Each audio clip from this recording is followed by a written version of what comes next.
बहुत समय पहले की बात है।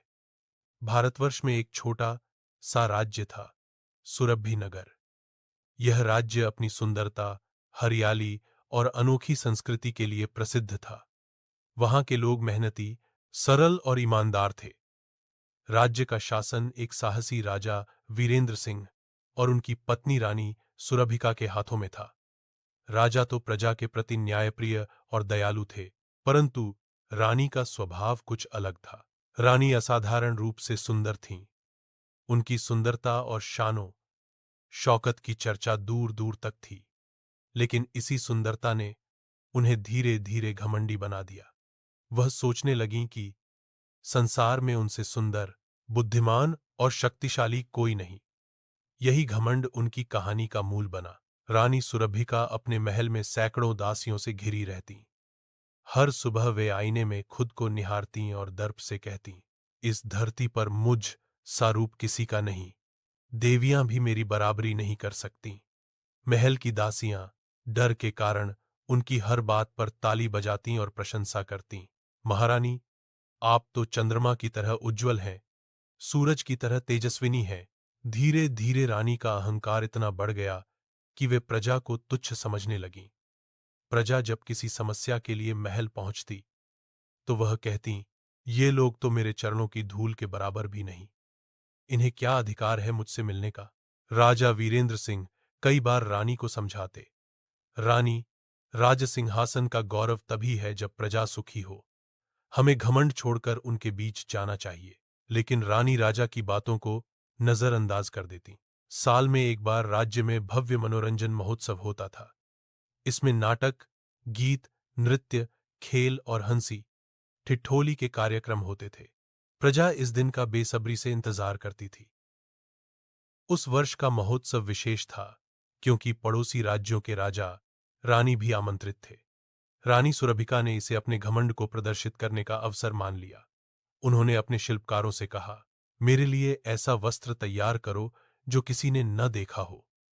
मैं चाहती हूं कि मेरी उपस्थिति से सारा दरबार चमक उठे। सुनारों ने सोने, चांदी जड़ित गहने बनाए। कारीगरों ने कीमती रेशम से लिबास बुना। महोत्सव के दिन जब रानी मंच पर आईं तो सचमुच सभी की नजरें उन पर टिक गईं।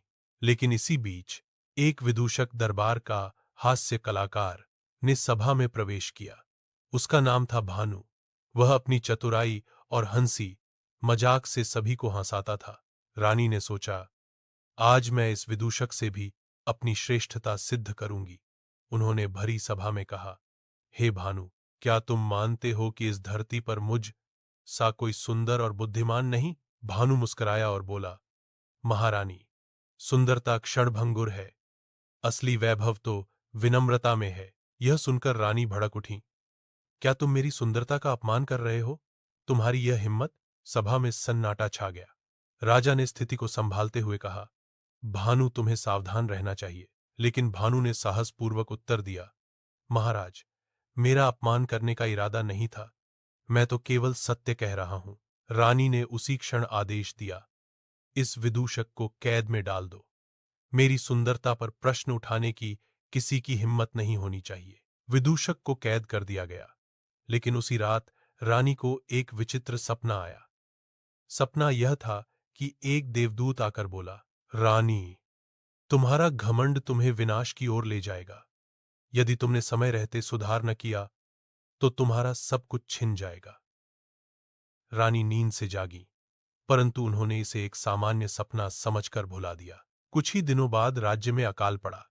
बारिश नहीं हुई, खेत सूख गए और प्रजा भूख प्यास से तड़पने लगी। लोग महल तक पहुंचकर मदद की गुहार करने लगे। राजा ने तुरंत अन्न कोष खोल दिया, पर रानी ने विरोध किया। हमारे शाही भंडार का अन्न इन भूखों को क्यों दिया जाए? ये लोग हमारी सेवा के लिए बने हैं, न कि हम इनके लिए। राजा ने भारी मन से रानी की बात मान ली। परिणाम यह हुआ कि प्रजा में विद्रोह की चिंगारी भड़क उठी। लोग आपस में कहने लगे, हमारी रानी निर्दयी और घमंडी है, वह हमें इंसान नहीं समझती। राजा चिंतित हो उठे। उन्हें लगा कि यदि प्रजा का विश्वास टूट गया तो राज्य नष्ट हो जाएगा। तभी उन्होंने एक योजना बनाई। राजा ने रानी से कहा, प्रिय, इस बार का मनोरंजन महोत्सव और भी भव्य होगा। लेकिन इस बार मुख्य भूमिका तुम्हारी होगी। तुम प्रजा के सामने अपनी श्रेष्ठता सिद्ध कर सकती हो। रानी को यह सुनकर प्रसन्नता हुई। उन्होंने सोचा, अब सबको मेरी महानता का एहसास होगा।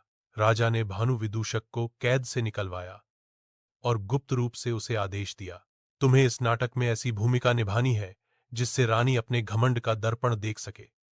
भानु समझ गया कि राजा वास्तव में रानी को सबक सिखाना चाहते हैं। महोत्सव का दिन आया। रंग बिरंगे परिधान, संगीत और रोशनी से महल का आंगन जगमगा उठा। हजारों लोग एकत्र हुए। नाटक का विषय था रानी का घमंड और उसका परिणाम। नाटक में एक पात्र था, एक सुंदर लेकिन अहंकारी रानी, जो अपनी प्रजा को अपमानित करती है और अंत में सब कुछ खो बैठती है। यह भूमिका स्वयं रानी सुरभिका को निभानी थी। शुरुआत में रानी को यह मजाकिया लगा, लेकिन जैसे जैसे नाटक आगे बढ़ा, दृश्य उनके अपने जीवन से मिलते जुलते लगे। विदूषक भानु ने नाटक में बुद्धिमान साधु की भूमिका निभाई और रानी पात्र से कहा, हे महारानी, घमंड हर उस व्यक्ति को डुबो देता है जो अपने को सबसे बड़ा समझ लेता है। सभा में बैठे लोग ताली बजाने लगे और एक दूसरे से फुसफुसाने लगे, यह तो हमारी रानी की असली कहानी है। धीरे धीरे रानी का चेहरा उतर गया। उन्हें लगने लगा मानो पूरा दरबार उनकी असलियत पहचान चुका है। नाटक समाप्त हुआ। सब लोग खड़े होकर भानु की प्रशंसा करने लगे। रानी अपमानित सी महल लौट आईं। रात भर उन्हें नींद नहीं आई। उन्हें बार बार अपने घमंड भरे शब्द याद आते, ये लोग तो मेरे चरणों की धूल है। अचानक उन्हें देवदूत का सपना फिर से याद आया। उन्हें समझ आ गया कि यदि वह सचमुच नहीं बदलीं तो राज्य का सर्वनाश हो जाएगा। अगले ही दिन रानी सभा में आईं और प्रजा के सामने हाथ जोड़कर बोलीं, मेरे प्यारे प्रजाजन, आज मैं स्वीकार करती हूं कि मेरा अहंकार मेरी सबसे बड़ी भूल थी। मैंने तुम्हें तुच्छ समझा, पर वास्तव में तुम ही इस राज्य की शक्ति हो। कृपया मुझे क्षमा करो। प्रजा भावुक हो उठी। सबने एक स्वर में कहा, महारानी, हम आपको क्षमा करते हैं। हम चाहते हैं कि आप हमारी मां बनकर हमें स्नेह दें। रानी की आंखों से आंसू बह निकले। उन्होंने आदेश दिया कि शाही अन्नकोष तुरंत प्रजा में बांटा जाए और किसानों को खेती के लिए बीज व बैल दिए जाए। धीरे धीरे राज्य में खुशहाली लौट आई। बारिश भी हुई, फसलें लहलहा उठीं। प्रजा ने रानी की नई उदारता की खूब प्रशंसा की। अब रानी का स्वभाव पूरी तरह बदल चुका था। वह दासियों से भी सम्मानपूर्वक बात करतीं, गरीबों की सहायता करतीं और विदूषक भानु को अपना गुरु मानतीं। राजा ने मुस्कुराते हुए कहा, प्रिय, आज तुम सचमुच रानी कहलाने योग्य हो, क्योंकि रानी वही है जो अपनी प्रजा को परिवार समझे। निष्कर्ष सीख। इस मनोरंजनपूर्ण कथा से यह शिक्षा मिलती है कि घमंड विनाश की जड़ है। सच्चा वैभव विनम्रता और करुणा में है। राजा या रानी की शक्ति प्रजा के प्रेम से होती है, न कि सोने चांदी से। मनोरंजन केवल हंसी नहीं, बल्कि जीवन का दर्पण भी होता है।